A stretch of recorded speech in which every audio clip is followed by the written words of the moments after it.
11th question जिसका diagram मैंने यहाँ पे निकाल के रखा है, तो वो क्वेश्चन रीड कर लेता हूँ।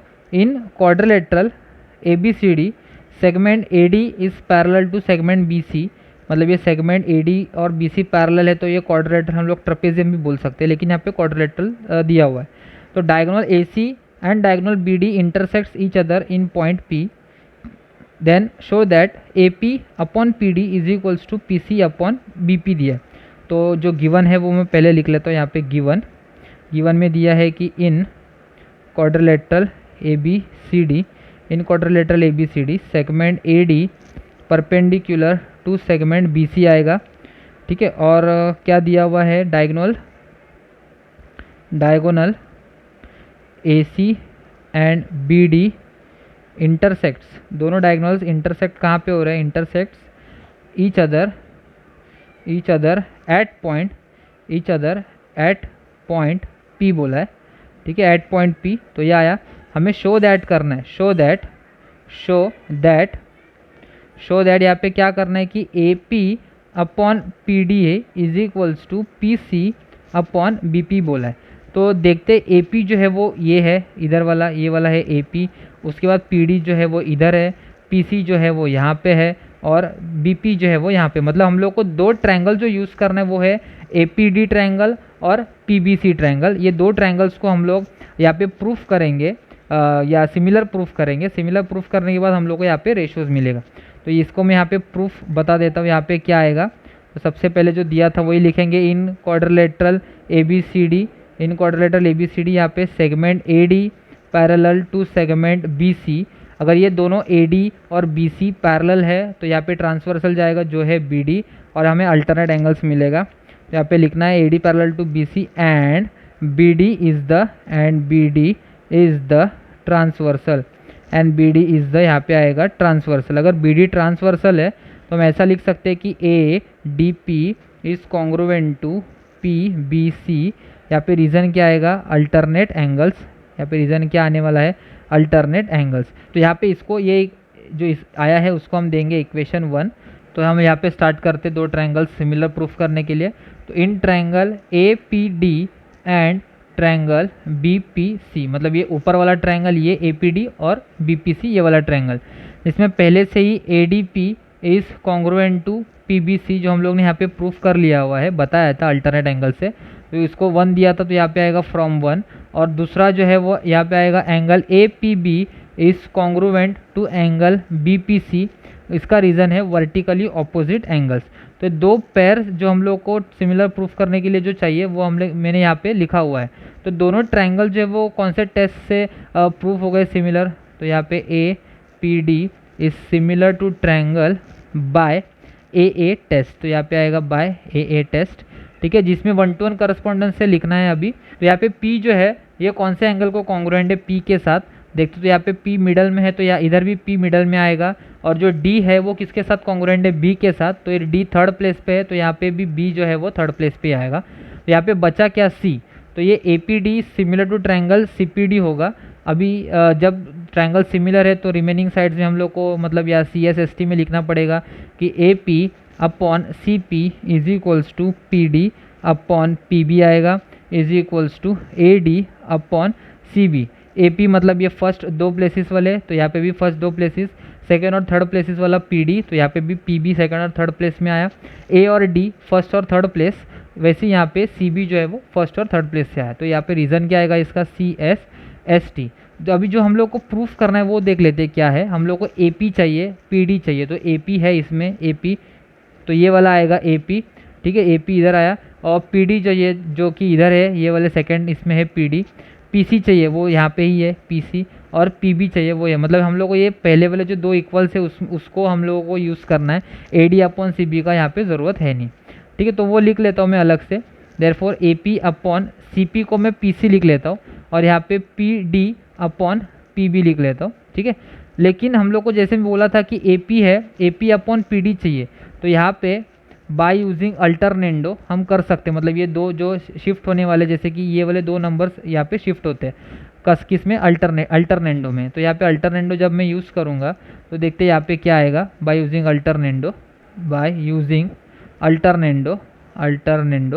तो अल्टरनेंडो जब यूज़ करेंगे तो यहाँ पे क्या आने वाला है अल्टरनेंडो में, इधर ए पी अपॉन ये पी डी जो है वो यहाँ पे आएगा, इसकी जगह लेगा पी डी, और इधर पी सी जो है वो यहाँ पे जाएगा, और पी बी वैसे का वैसे पी बी को मैं यहाँ पे बी पी लिख लेता हूँ।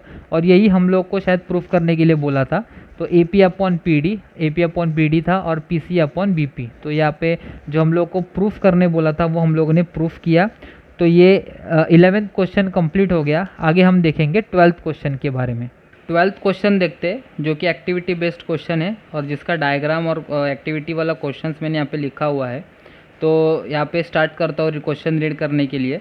इन figure X Y is parallel to segment A C, मतलब ये एक्स वाई और ए सी जो है वो दोनों पैरेलल है। और उसके बाद बोला है कि if 2 times of A X is equals to 3 times of B X then X Y is equals to 9। और आगे बोला है कि complete the activity to find the value of A C, मतलब हम लोग को ए सी का वैल्यू यहाँ पे इसका निकालना है, जिसको हम लोग को एक्टिविटी बेस्ड क्वेश्चन दिया है। और ये पूरा इंपॉर्टेंट क्वेश्चन है जो कि 3 मार्क्स के लिए पूछा जाता है। ठीक है, तो यहाँ पे गिवन जो दिया था 2 times of A X is equals to 3 times of B X, उसी को लेकर सॉल्व किया हुआ है, मतलब ये अरेंज किया है। जो बी एक्स जो है वो जो मल्टीप्लाई हो रहा है 3 के साथ, वो यहाँ पे आने के बाद क्या हो रहा है डिवाइड। तो ए एक्स अपॉन बी एक्स हो गया, और जो 3 है तो यहाँ पे 3 के नीचे ये जो 2 मल्टीप्लाई हो रहा है वो जाने के बाद इधर डिवाइड होगा। मतलब यहाँ पे ऐसा आने वाला है कि 3/2 आएगा। ठीक है, तो ये 3/2 यहाँ पे आया। उसके बाद क्या यूज़ किया यहाँ पे, बाय यूजिंग कॉम्पोनेंडो। अभी कॉम्पोनेंडो यूज़ किया तो हम लोगों को 9th स्टैंडर्ड में पढ़ाया था कि कॉम्पोनेंडो मतलब जो डिनोमिनेटर होता है वो न्यूमरेटर में ऐड होता है और वापस डिनोमिनेटर में भी होता है। मतलब यहाँ पे 3 पहले से ही प्रेजेंट है, जैसे कि इधर दिया है ए एक्स प्लस बी एक्स ऊपर जाने के बाद ऐड हो रहा है और वापस डिनोमिनेटर में बी एक्स भी होता है। वैसे यहाँ पे 3 और डिनोमिनेटर में 2 है तो वो इधर ऐड होगा और डिनोमिनेटर में भी हमें 2 लिखना है। तो 3 + 2 करेंगे तो यहाँ पे मिलेगा 5 और डिनोमिनेटर का 2। तो ए एक्स प्लस बी एक्स दिख रहा है आपको, तो ये ए एक्स और बी एक्स को ऐड करेंगे तो मुझे पूरा का पूरा ए बी मिल रहा है। तो ए एक्स प्लस बी एक्स मुझे क्या मिलता है, ए बी। तो वो इसलिए हम लोग ने यहाँ पे क्या लिखा, A B upon B X, और इज इक्वल्स टू क्या आया है 5/2, और जिसको दिया है इक्वेशन 1। और नेक्स्ट इसमें बोला है कि triangle B C A is similar to triangle B Y X. B C A मतलब ये बड़ा ए बी सी जो ट्रायंगल है वो सिमिलर बोला है बी वाई एक्स को, मतलब ये एक्स बी वाई को। ये जो 2 ट्रायंगल्स, ये एक बड़ा ट्रायंगल एक छोटा ट्रायंगल आपको दिख रहा है, उसको सिमिलर प्रूफ किया है। लेकिन कौन से टेस्ट से सिमिलर प्रूफ होगा वो हम लोगों को बताना है। जैसे कि एक तो है यहाँ पे वो तो कॉमन एंगल है जो कि एक्स बी वाई है, और दूसरा ए बी सी है। तो बी एंगल दोनों ट्रायंगल्स में आ रहा है तो ये कॉमन एंगल हो गया। और दूसरा ये अगर 2 लाइन्स पैरेलल है, एक्स और ए सी लाइन पैरेलल है, तो हम लोग यहाँ पे 2 पैरेलल से करस्पॉन्डिंग एंगल्स भी बता सकते हैं।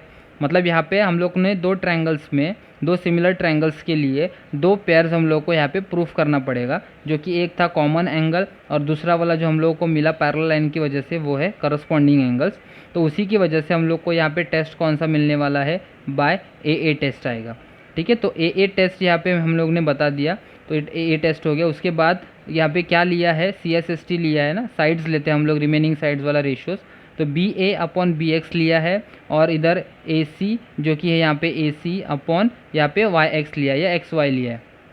ठीक है, लेकिन हम लोग को पता है कि बी ए अपॉन एक्स बी उसका वैल्यू 5/2 है, जो कि हम लोग ने ऊपर ही निकाला। और ए बी ए दिया है, मतलब यहाँ पे ए बी है तो सेम ही है। तो बी ए अपॉन एक्स बी की जगह पे हम लोग को यहाँ पे क्या सब्सटीट्यूट करना है, 5/2 सब्सटीट्यूट करना है, जो कि इधर किया। और ये एक्स वाई का वैल्यू जो है वो 9 गिवन में दिया हुआ है। अभी हम लोग को फाइंड आउट करना है क्रॉस मल्टीप्लाई करके कि ए सी का वैल्यू बता दो।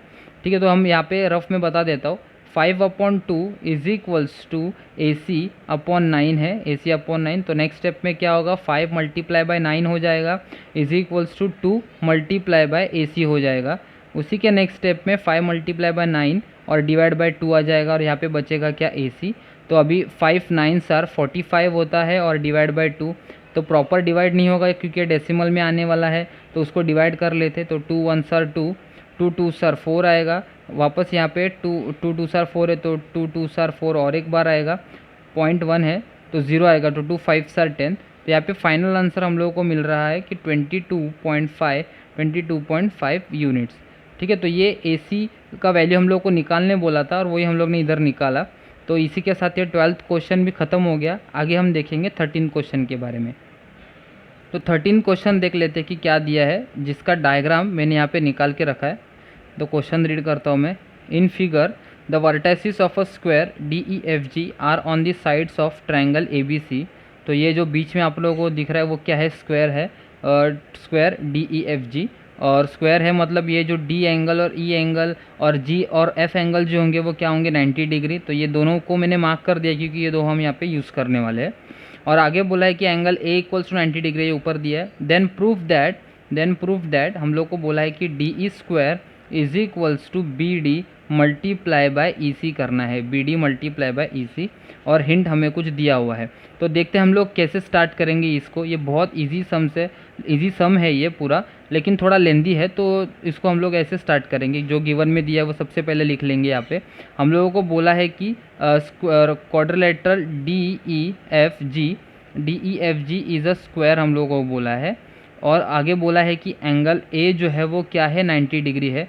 तो वो भी हम लोग ने इधर लिख दिया, ठीक है, 90 डिग्री। उसके बाद टू प्रूव, हम लोग को प्रूफ क्या करना है, हम लोग को प्रूफ ये करना है कि DE square is equals to BD multiply by EC आएगा।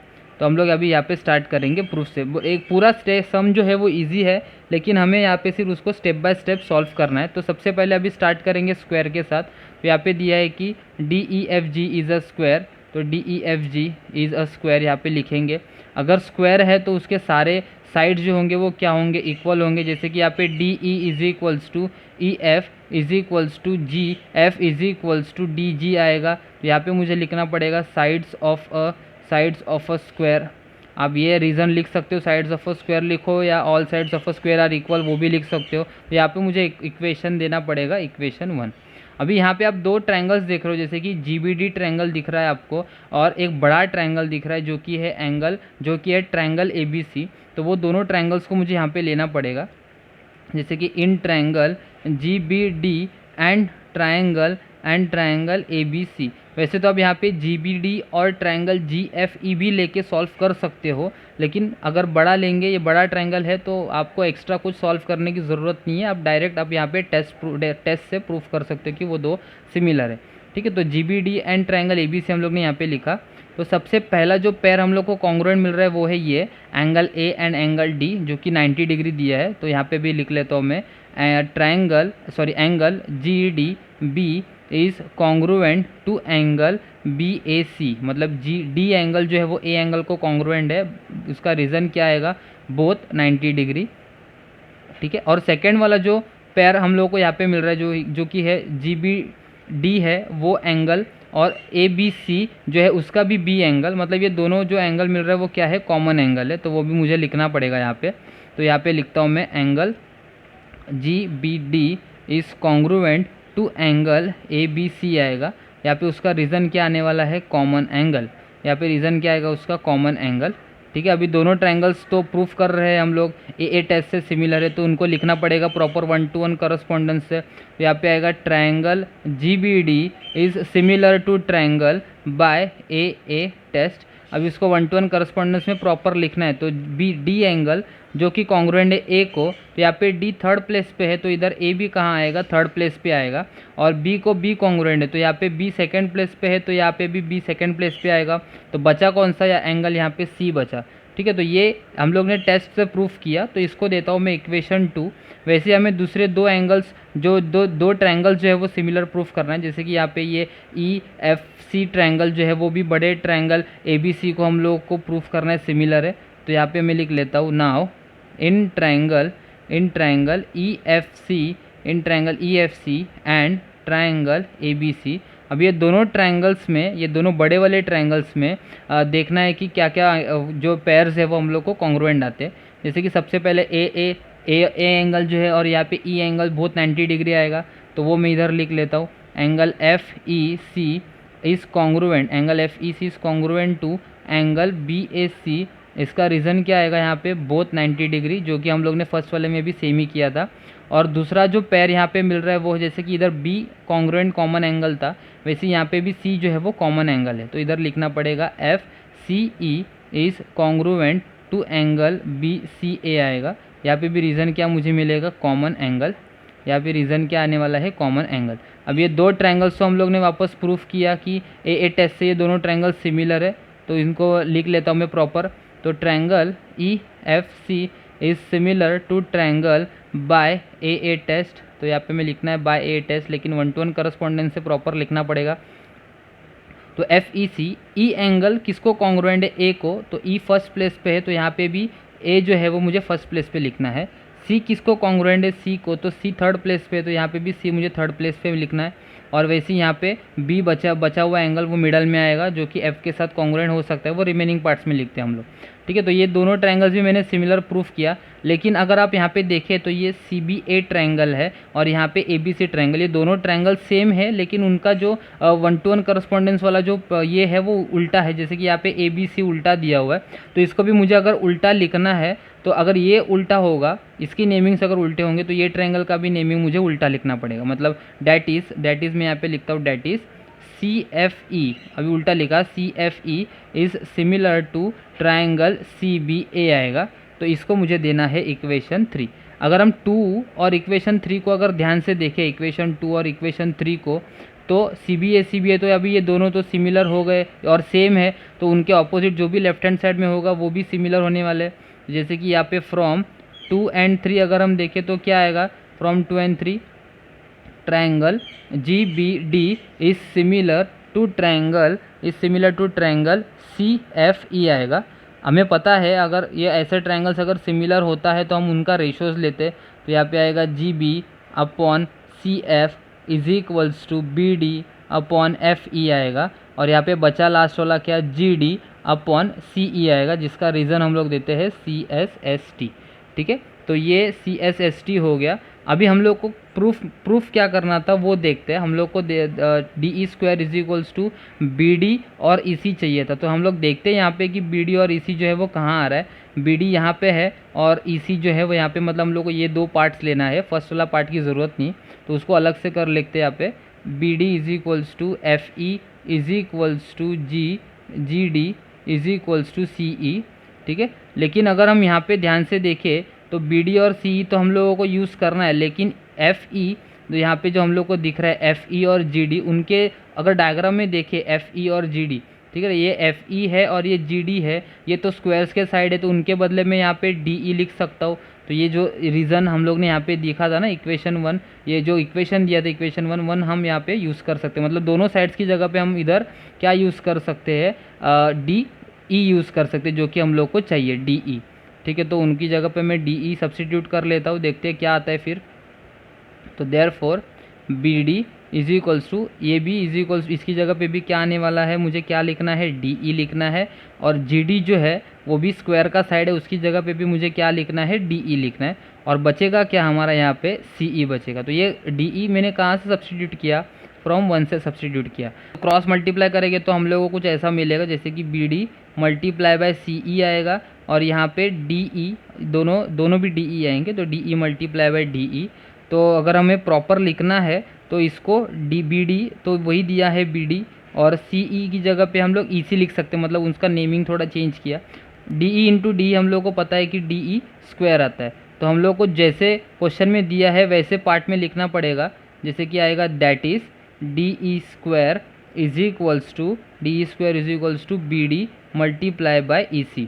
ठीक है, तो ये हम लोग को प्रूफ करने बोला था, तो हम लोग ने यहाँ पे प्रूफ किया। और ये लास्ट क्वेश्चन था 13th क्वेश्चन। इसी के साथ ये पूरा प्रॉब्लम सेट भी खत्म हो गया और पूरा लेसन भी खत्म हो गया। तो अगर आपको ये वीडियो पसंद आया है तो आप इस वीडियो को लाइक कीजिए, शेयर कीजिए, कमेंट कीजिए और चैनल को सब्सक्राइब करना ना भूलिए। Thank you.